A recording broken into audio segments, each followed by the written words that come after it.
हाय दोस्तों, कैसे हैं आप सब। चलिए, उम्मीद करते हैं कि बिहार का चुनावी माहौल आपको पसंद आ रहा होगा। तरह तरह की बातें आप सुन रहे हैं, तरह तरह की बातें चल रही हैं और निश्चित तौर पर बिहार का विधानसभा चुनाव 2025 में जो होना है, अक्टूबर नवंबर में हो सकता है कि चुनाव संपन्न हो जाए। किसकी सरकार बनती है, किसकी नहीं बनती है, इस बात पे एक बहस चल रही है। राजनीतिक पार्टियों के अपने अपने प्लान्स हैं, अपने अपने रणनीति है जिस पर बातें चल रही हैं। हम कुछ बात करने जा रहे हैं। निश्चित तौर पर बिहार की राजनीति भी है और वो एक बहुत बड़ा मुद्दा भी है। और बहुत बड़ा मुद्दा इस बात से भी उभर कर सामने आ रहा है कि माननीय मुख्यमंत्री नीतीश कुमार जी का हेल्थ अब एक पड़ाव की तरफ पहुंचने वाला है। और कुछ लोग ये अनुमान लगा रहे हैं कि वो हेल्दी नहीं हैं। आने वाले समय में क्या होगा, कैसा होगा। कुछ लोग ये भी डाउट जाहिर कर रहे हैं कि क्या वो सत्ता को चला पाएंगे या बीजेपी महाराष्ट्र वाला फॉर्मूला अपना रही है। ये अलग अलग बातें हैं, सब बातें, सब में इंटरेस्ट आपको लेना चाहिए, उसको देखना चाहिए, समझना चाहिए। खास करके वैसे बातों को समझना चाहिए जो मीडिया में नहीं आता। वो जो प्रोसेस है, जो अंदर की बातें, उसको समझने का प्रयास करना चाहिए, उसको डिकोड करने का प्रयास करना चाहिए। जो हमारे दिमाग में एक मूल सवाल आ रहा है इतने दिनों से और कुछ पिछले सालों से, आप देखेंगे कि सारे राजनीतिक पार्टियों में जो जो जो जो पार्टियों के प्रमुख हैं, खास करके कम्युनिस्टों को अलग कर दीजिए इससे, जो भी और पार्टियां हैं, उन पार्टियों में आप देखेंगे या कहें कि मेजोरिटी ऑफ पार्टियां जो बिहार में हो, उसमें एक नया ट्रेंड आपको देखने को मिला जिसे आपको डिकोड करने की जरूरत है। सारे पार्टियों में जो उनके माता पिता रहे हैं, उनके बाद उनका बेटा नेतृत्व संभाल रहा है या बेटी नेतृत्व संभाल रही है। वंशवाद की राजनीति हमें लगता है कि एक बीमारी हो गई है राजनीति के अंदर। वो चाहे बिहार की राजनीति हो या राष्ट्रीय लेवल की राजनीति हो, वो बीमारी के रूप में फैलती जा रही है। निश्चित तौर पर हम ये दावा नहीं कर सकते कि सारे राजनीतिज्ञों के बेटा बेटी सफल हो रहे हैं, वो आ रहे हैं, लेकिन लाने का प्रयास जरूर हो रहा है। उसके पीछे का क्या कारण हो सकता है और उसके पीछे की राजनीति या रणनीति क्या हो सकती है। वो चाहे राजद की बात करें, राजद में अगर प्रमुख नेता बनेगा तो लालू प्रसाद यादव और राबड़ी देवी जी के बेटा बेटे ही बनेंगे। उन्हीं का चलता है। संगठन का प्रदेश अध्यक्ष कोई भी हो, डिफॉल्ट रूप में लालू जी का परिवार ही उसका नेतृत्व करता है, इस बात में कोई डाउट नहीं है। लोक जनशक्ति पार्टी की बात आप कर ले, चाचा पारस, पशुपति पारस और चिराग पासवान के बीच की जो लड़ाई थी, वो किस बात की लड़ाई थी? कौन उसको डोमिनेट करेगा पार्टी को? और अल्टीमेटली वो पार्टी टूट गई, दो पार्टियां बन गई। और निश्चित तौर पर आप देखिए कि चिराग पासवान एक तरह से विजयी होकर निकले।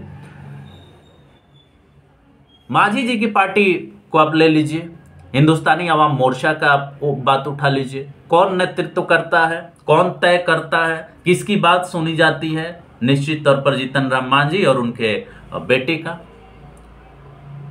और अब चर्चा है जदयू के राष्ट्रीय अध्यक्ष, कार्यकारी की नहीं बात कर रहे हैं, राष्ट्रीय अध्यक्ष और बिहार के मुख्यमंत्री के बेटे निशांत कुमार के राजनीति में आने की। अब सवाल यह है कि क्या बिहार का विकास, बिहार एक विकसित बिहार बने, क्या इनको सत्ता देने से हो सकता है क्या? इनको सत्ता देने से हो सकता है क्या? ये कौन सी परिस्थिति चल रही है? निश्चित तौर पर आने वाले समय में युवा लोग राजनीति में आने का प्रयास कर रहे हैं, स्थापित करने का प्रयास कर रहे हैं। ये लोग भी उसमें शामिल हैं, प्रशांत किशोर भी शामिल हैं उसमें। आप कह सकते हैं कि कन्हैया कुमार भी शामिल हैं। बहुत लोग प्रयास कर रहे हैं कि आने वाला समय अब युवाओं का समय है, युवाओं को आना चाहिए। लेकिन एक बात बताइए कि राजनीति और लोकतंत्र में अगर वंशवाद का इतना ज्यादा डोमिनेंस रहेगा तो क्या आपको लगता है कि सही मायने में बिहार को एक विजन मिलेगा? बिहार को एक विकास, एक संपूर्ण विकास, सबको लेकर के चलने वाले विकास का एक मॉडल मिलेगा?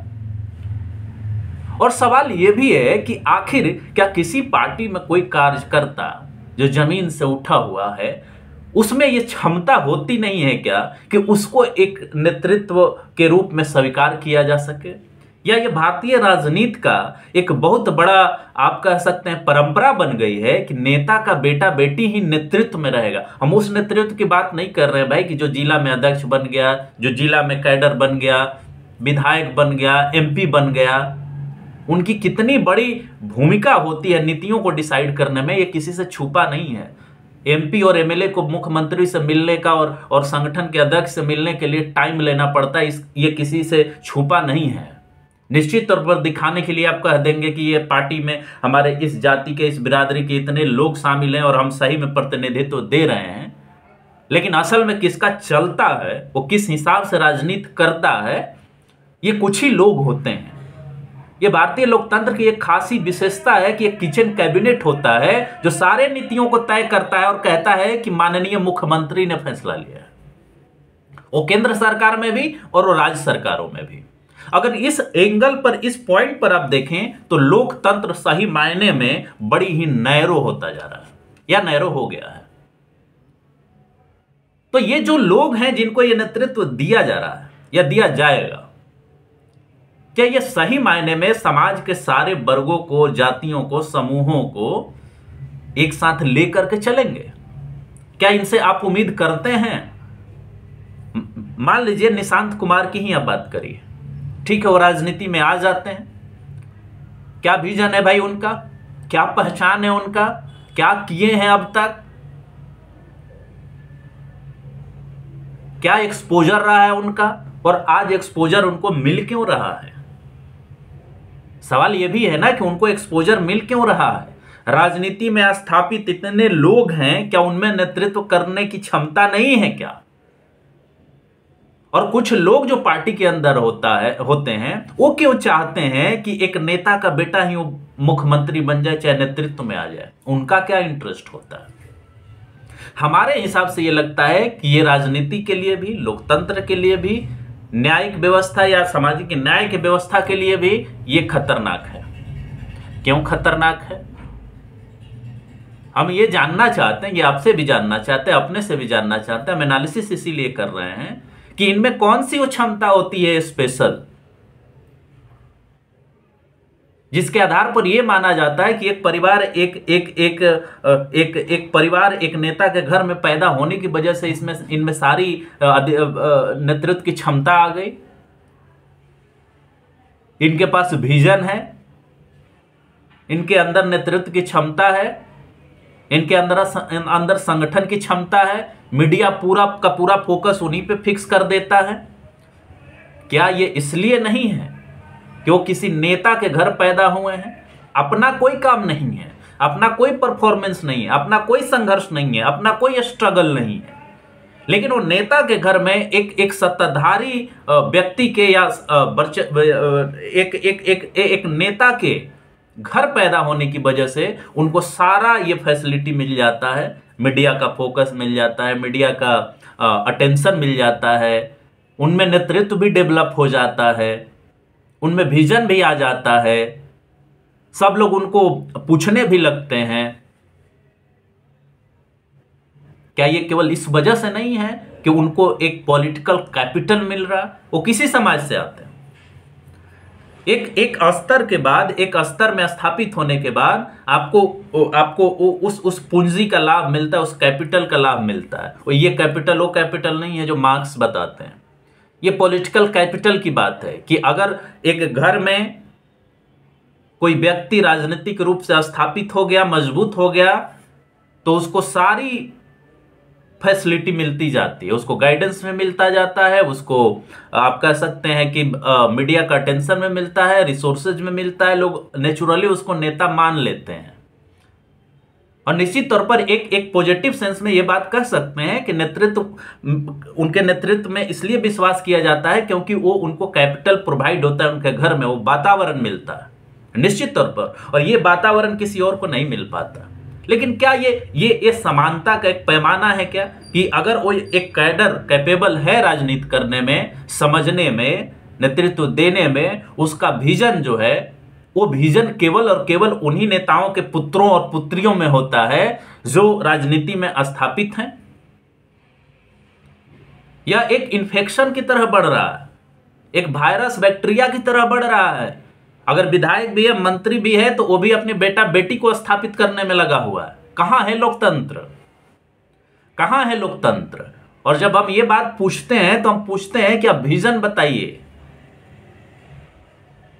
चाहे वो आरजेडी हो, चाहे कांग्रेस पार्टी हो, कांग्रेस पार्टी के अंदर भी आप देख लीजिए ना, प्रदेश अध्यक्ष के अपने बेटा को लड़ाने के लिए, अपने बेटी को लड़ाने के लिए जो भी लोग हैं, सब लोग प्रयासरत है। कांग्रेस पार्टी का तो इतिहास ही है वंशवाद का। नेतृत्व में भी उन्हीं का इन्फ्लुएंस रहेगा, उन्हीं का वर्चस्व रहेगा। भले कोई बने, पार्टी का अध्यक्ष कोई बने, इन्फ्लुएंस उन्हीं का रहेगा। और लोग कहां जाएंगे? क्या यह एक राजनीतिक क्राइसिस नहीं है? क्या ये सबको लेकर के चलने की बात है? क्या जो संविधान कहता है सामाजिक, आर्थिक और राजनीतिक न्याय, क्या वो न्याय है? और निश्चित तौर पर मैं क्लियर कट आपसे कहना चाहता हूं कि राजनीतिक पार्टियों के अंदर संविधान का जो लक्ष्य है, जिसको सामाजिक, राजनीतिक, आर्थिक न्याय कहते हैं, वो बिल्कुल नहीं है।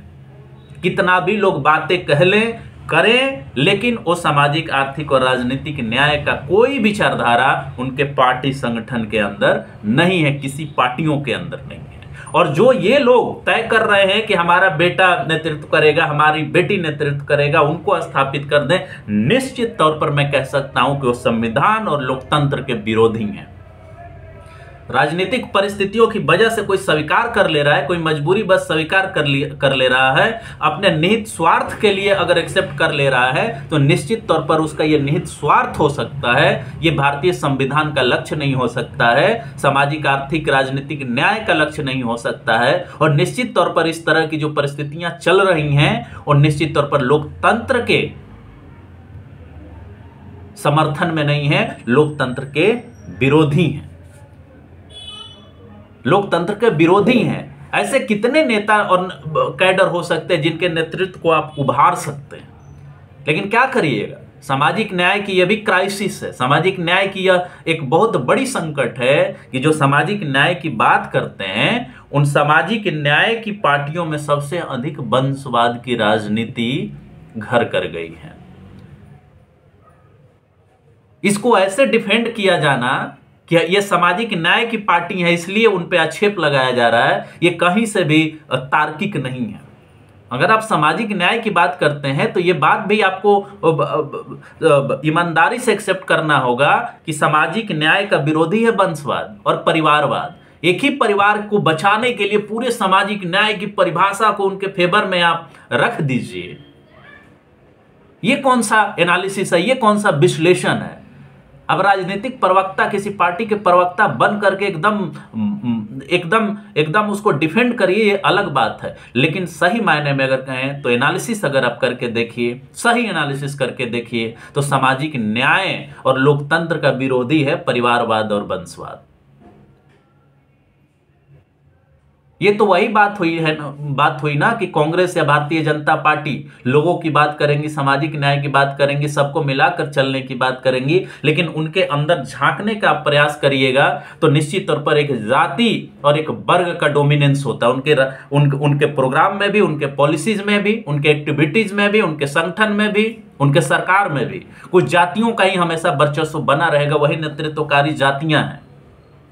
विचारधारा से लेकर के ब्यूरोक्रेसी में केवल वही बैठी हुई हैं और वो तय करती हैं कि सामाजिक न्याय का परिभाषा क्या होगा, लोकतंत्र का परिभाषा क्या होगा, क्योंकि उनका निहित स्वार्थ है उसमें। वो अपना स्वार्थ बनाए रखना चाहती हैं, अपना डोमिनेंस बनाए रखना चाहती हैं। और सामाजिक न्याय की पार्टियों में भी आप बखूबी ये बात देख सकते हैं। हम ये पूछते हैं कि ये जो राजनीतिक नेताओं के बच्चे और बच्चियां हैं, उनका क्या विजन है? कोई अपना विजन है क्या? इसके अलावा कि उनको पॉलिटिकल कैपिटल मिला है, राजनीतिक पूंजी उनके घर में मिली है कि राजनीति कैसे करते हैं, राजनीति कैसे करते हैं, उसका टेक्निक क्या होता है। निश्चित तौर पर उनको ये फायदा मिलता है राजनीतिज्ञ के घर पैदा होने से। और ये सबसे बड़ी क्वालिटी बनती जा रही है कि उनका एक लिगेसी रहा है, उनका एक इनहेरिटेंस रहा है, एक तरह का प्रॉपर्टी है भाई। उनके घर में अगर कोई राजनीति किया है और वही अपने बेटा बेटी को आगे बढ़ाएंगे, और जनता का भी देखिए वही एक्सेप्ट कर रही है।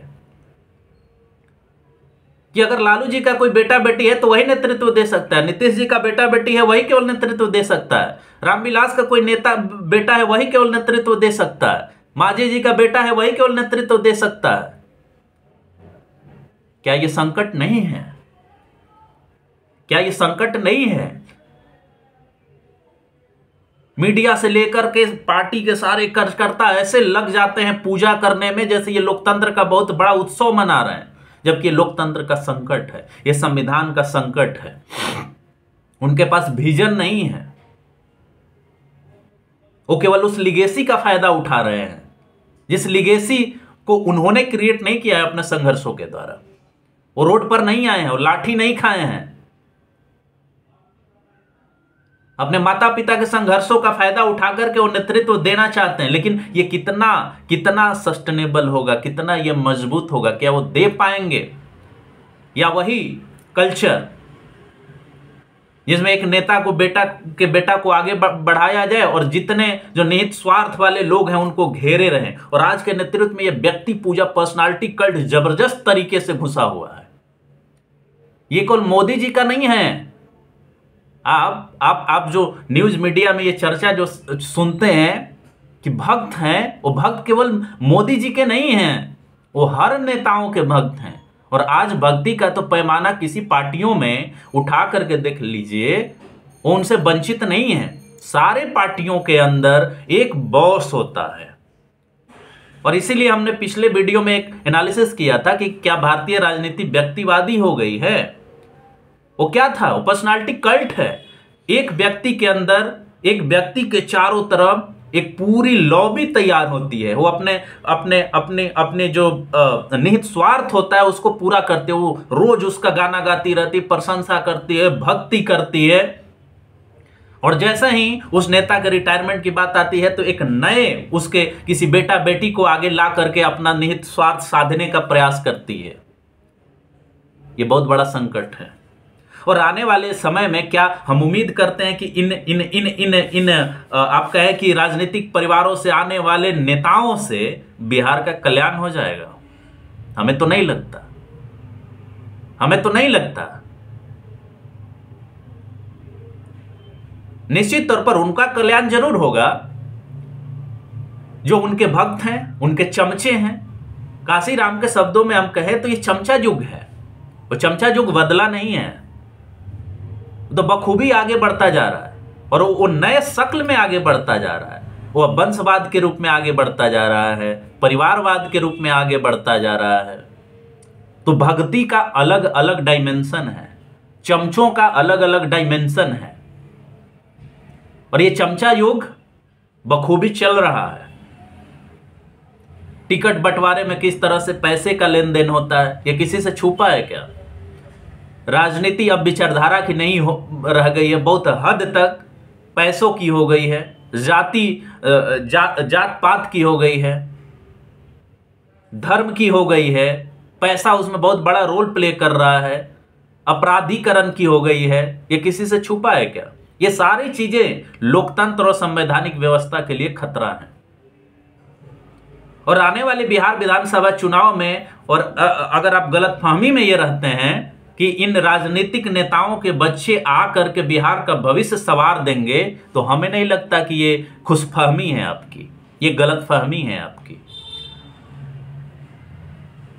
जो 74 और 75 के आंदोलन से निकले हुए लोग थे, वो अपनी लड़ाई लड़ करके सत्ता में आए थे। भले उनकी नीतियों में बहुत सारी खामियां रहे, चाहे वो लालू जी की बात करें आप, चाहे नीतीश कुमार की बात करें, रामविलास पासवान की बात करें।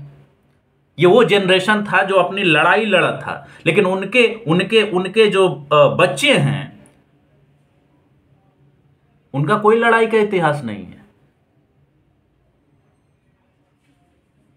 और ये कहना कि राजा का बेटा राजा नहीं बनेगा, ये शायद ये नारा और ये डायमेंशन एनालिसिस करने का जो ये तरीका है, ये गलत है। राजा का ही बेटा राजा बन रहा है।